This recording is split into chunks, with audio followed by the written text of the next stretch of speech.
Okay, good evening ladies and gentlemen, and welcome back to another crazy story time with Phil. What am I going to be teaching you about today, I wonder? So, I've taught you about relationships, and I've taught you about history of Great Britain, which are two very important topics. However, you're also going to need to know some literature, and I feel it would be wrong of me not to teach you some. So, I'm going to teach you some famous story. Well, it's Batman! Yes, it is. Now, could you please shut up? I'm trying to tell people a story. Okay, so Romeo and Juliet is the story that I'm going to tell you about today. So, it's a play written by William Shakespeare. This much you probably already knew. Here's something you maybe didn't know. It starts with a big fight, a bit like this. Only, it's two sides of servants, you see. Two big groups of servants who all don't like each other very much. They're from two differing houses. Half the servants are from the house of Corpulates, and the other half are from the house of Montague, you see. They're two varying houses here in Verona. It's set in Italy, in Verona. So they decide they don't like each other very much, purely because they're employed by people who don't really like each other very much either. So you can kind of think of it as like Two-Face and Penguin guys. They don't like each other very much. They meet in the streets of Arkham City, and they decide they're having a big punch-up. Alright? That's how the play starts. So anyway, they're having a big fight, until one of the elders from the house of Montague turns up, and they decide, I don't like that all of my servants are having a great big fight with all of the corpulents. The fighting is reserved for us civilized men, and women are at the top of the house. So anybody who has a fight, any of our servants who have a fight, is now going to die. And they decide they're going to punish it with murder. I don't know how many fights you've walked in on and said, well, I'm going to murder anybody who does something I don't like. It doesn't tend to be very successful, but I mean, this was a long time ago, so, standards were different. The etiquette of punching men in the nose was very different. So anyway, you may be wondering to yourself, why don't these families like each other very much? Families are supposed to get on, aren't they? Varying families anyway. So why didn't they like each other very much? Well, it's quite simple, you see. The Montagues didn't like the Corpulates because they were playing lots of loud music. You see, the Corpulates were very into Mongolian throat singing, and they didn't like that, you see. They preferred sort of nice classical Renaissance violin music that they liked to play. And you see, these houses were next to each other. They were neighbouring houses here in Vienna, and they didn't like all the music that was being played long into the night. All this Mongolian throat singing. It was keeping them up at night, they didn't like it. And you see, the Corpulates didn't like the Montagues either, because you see, the Montagues had this great big dog. And what they would do with this great big dog is they wouldn't take it on walks, they'd just let it go around in the garden. But of course that meant it would do its business in the garden, and then they'd chuck its business over the fence into the into the Corpulate's house, which you see they didn't like very much. They decided they didn't like this very much at all. They're very, very cheesed off about this, you see. So anyway, that's a shame, I was getting really good at that. Okay, so the Corpulates have a daughter called Juliet. This is where it actually finally starts becoming relevant again. So, they have a daughter called Juliet, and back in these days, women were just married off to whoever it was convenient to have them married to, rather than whoever they wanted to. So, Juliet had to get married to this bloke called Paris, you see. No, not the Paris and Troy, this is a different bloke with the same name. I know, it's just as confusing for me as well. Anyway. So Paris comes along, and Paris decides, I would quite like to marry Juliet, and he says to the man in charge of the Corpulent house, can I marry Juliet? And he says, yeah, sure, why not? That sounds like lots of fun. So, they're arranged to be married. Now, the other main player in this story is, of course, Romeo, and Romeo is a member of the Montague house, you see. So, Romeo is very down in the dumps, you see. He's very, very upset, because there's this girl called Rosalind, and he really, really likes Rosalind. But she doesn't like him. He's been texting her all day and all night, and the whole time she's been ghosting him. He's really, really cheesed off about this, as inherently you would be, I think. I think it's perfectly justified to be a bit annoyed in that sort of circumstance. So anyway, he's been texting her all day, and because of this, his phone doesn't have any charge, you see. He's completely run out of battery on his phone, which means he can't even play Candy Crush to distract himself from the horrors of not being able to talk to Rosalind. So, in order to distract him and his Montague friends decide they're going to invade a party that's being held by the Corpulents to celebrate this marriage between Juliet and Paris, you see. So they sneak into the They want to sneak into the parties.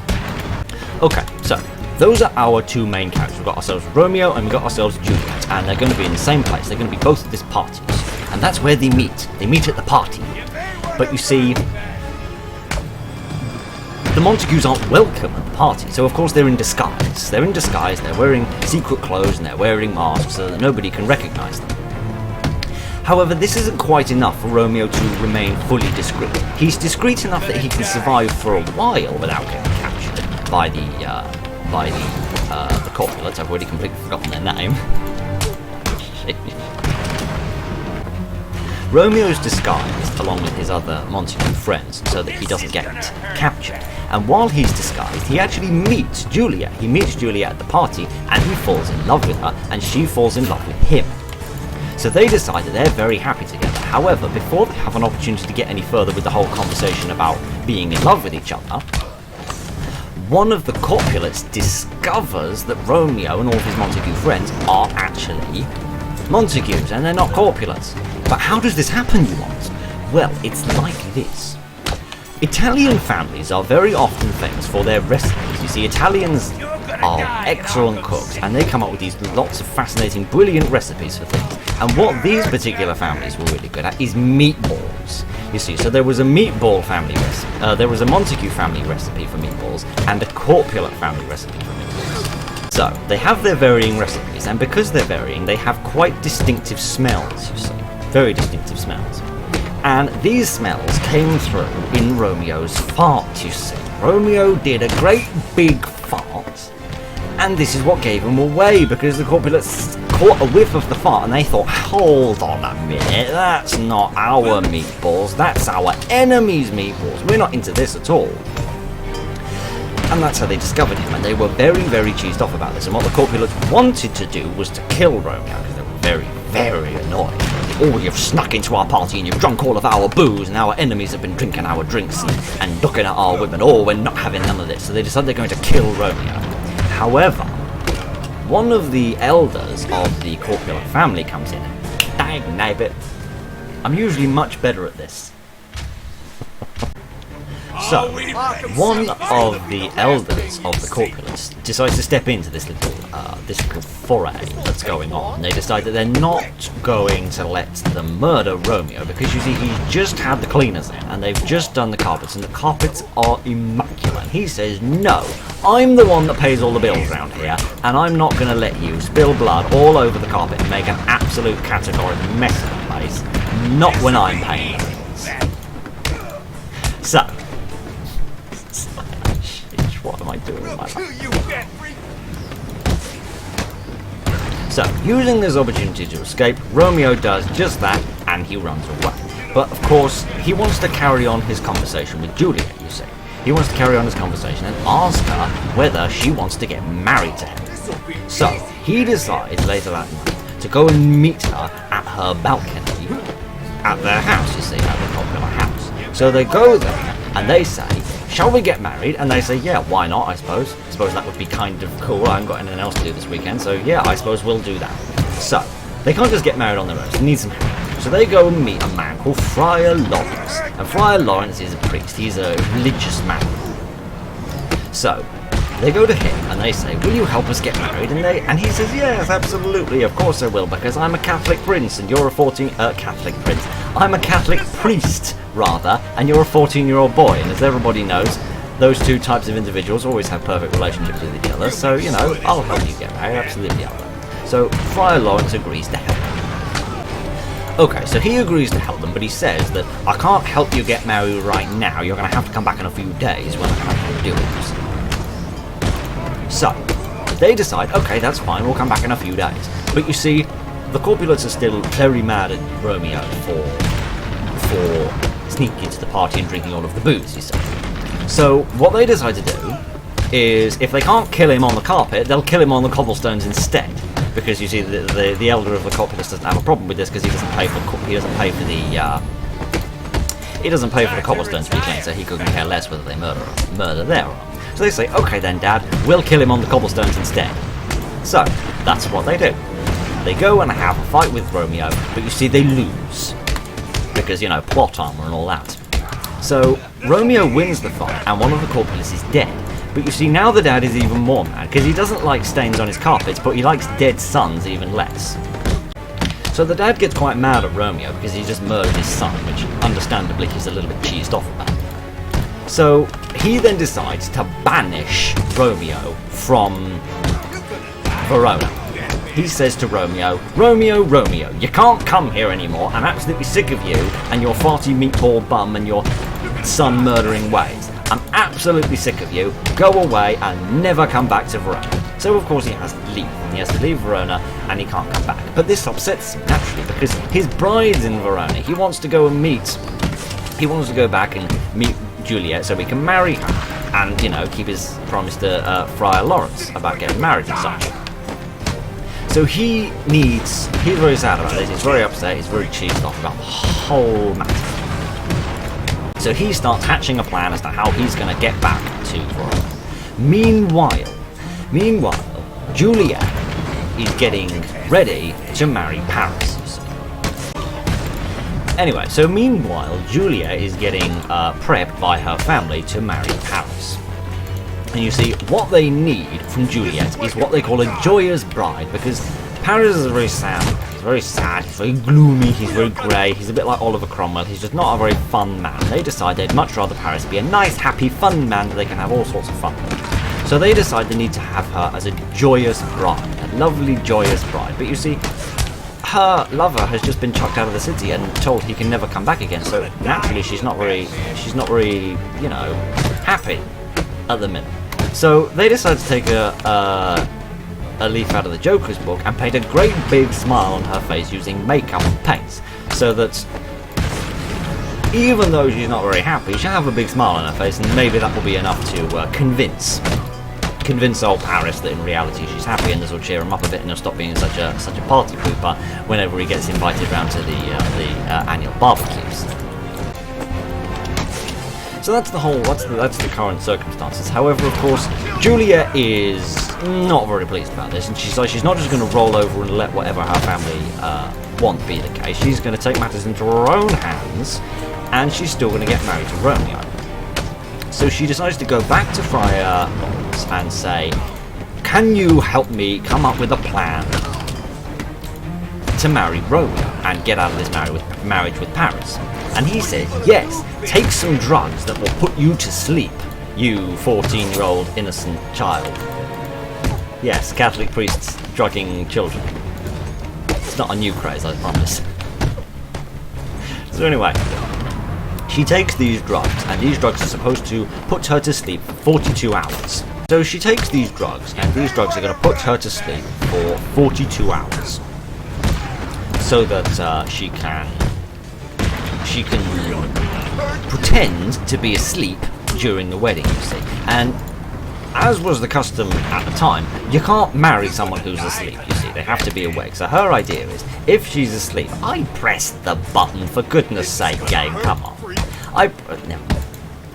She wants to be asleep during the wedding. So she says, okay, I'll take these drugs, I'll be asleep for the wedding, and then they won't be able to marry me, and then I'll be able to marry Romeo instead. So everything's all fine and dandy. And the Friar Lawrence says, don't worry, I will send a message to Romeo telling him what's happening, so he knows what's all going on, so that he doesn't worry that you've died, because you see, she's going to be asleep, but she's pretending that she's dead. So I know, it's all very, very confusing, because apparently if you read a play on the internet for 10 seconds while eating your dinner to get a synopsis of it in order to make a stupid YouTube video, you apparently don't have a perfect understanding of what's going on in the story. Anyway, so Friar Lawrence says he'll send a message to Romeo so that she doesn't have to worry. Or so that he doesn't have to worry. He hasn't had a sex change, that isn't some big plot twist, don't worry. Anyway. Oh, come on. We're finished with you. He needs to send a message to Romeo. But you see, the drugs were very expensive, because drugs in Verona are very expensive, because they haven't discovered Colombia yet. So drugs are very expensive in Verona. So he doesn't have enough money in order to pay for prime shipping on the message that he wants to send to Romeo. Which means Romeo doesn't get the message soon enough, you see. he instead hears the story from somebody else, who says, Juliet is dead, Romeo. What are you gonna do? Like, the person you wanted to marry is dead. Oh, this is such a travesty, isn't it? What on earth are you going to do? So what he decides to do is to go to what he thinks is the deathbed, what's really just the normal bed, the normal sleepy bed, of Juliet in order to see her, in order to see if she's really dead. And he gets there and he thinks, oh no, she's standing still and she's completely stationary. She's definitely dead. She's definitely not asleep. Because he didn't check for a pulse, and if he doesn't even know to check for a pulse in order to find out if somebody's alive, I dread to think what sex education in Verona looks like at the time. Anyway. So he's very, very sad about the fact that he believes that Juliet is dead. And then he says, well, there's plenty more fish in the sea, so I suppose I'll just go off and find somebody else to marry. But instead he doesn't! Because he's a teenager, and teenagers overreact to everything, and I can say that because I'm still one. For a few minutes, anyway. So, he overreacts, and instead of saying, well, there's plenty more fish in the sea, I'll just marry somebody else, he decides, if I can't be with Juliet, even though I only met Juliet a few days ago and I fell in love with her in 5 seconds, I am now willing to die for her, and as such, he does die. He actually poisons himself and kills himself because he cannot bear to be without Juliet. This is where we get to plot hole number 2 in the story. Juliet wakes up. And this is at a point before the marriage is supposed to have occurred and before her 42 hours of being asleep are up. Yes, these are very specific drugs. They're very specific drugs that tell you exactly how long you're going to be asleep for. Very useful, I must say. Anyway, she wakes up at a point that is narratively convenient, and she looks down, and what does she see? She sees Romeo! And Romeo's dead because he's just taken loads of poison in order to kill himself because he can't bear to be without Juliet. So, she looks down and she sees that Romeo is dead, and because of this she's very, very sad. Oh, God. I swear I'm better at this game usually when I'm not talking gibberish at the same time. Anyway, so she sees that Romeo is dead and she says, oh dear, this is terrible, and because she's a teenager she overreacts as well. Instead of marrying Paris the gloomy face, I am going to kill myself as well. Because I can't have Romeo because he's dead. I mean, at least she had the sense to check for a pulse, so, you know, I mean, glad to see at least one member of this family is going to have some sense, even though they didn't actually get to be a family. Anyway, she checks his pulse, she realises he's dead, and she just says, oh, this is a terrible, terrible travesty, but I guess there's no more fish in the sea for me to have, so I'm going to have to kill myself as well. So she decides to become a criminal and steal Romeo's dagger, and, well, I guess it's not really stealing because she doesn't really need it anymore. But she takes his dagger, and she stabs herself with it, and she dies. So now Romeo and Juliet are lying in the same spot and they're both dead. I mean, this is a tragedy, you know. I'm turning it into a comedy, but it's not. It wasn't a comedy originally. So don't blame me for the writing. I didn't write it, I just read it. The marriage was supposed to be happening around about this point, so everyone who was at the wedding is thinking, where's Juliet? I mean, I know brides are supposed to be a bit late, but they're not supposed to be this late. This is a terribleness. We're going to have to try and find her, figure out where she's gone. So they go looking for Juliet, and they find her. They go to where she was sleeping, and they find her, and they realise she's dead, and they realise Romeo's dead. So one of the Corpulets' children and one of the Montague's children are both dead.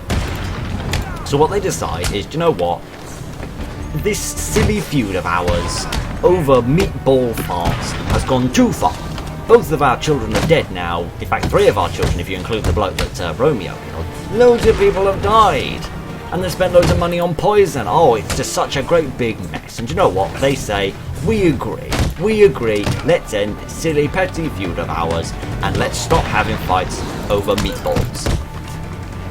So they have a great big group hug. Both of the entire families meet and they have a great big group hug over the dead bodies of their children, and they decide, you know what, that's it, that's the end of it, let's stop having this great big silly fight.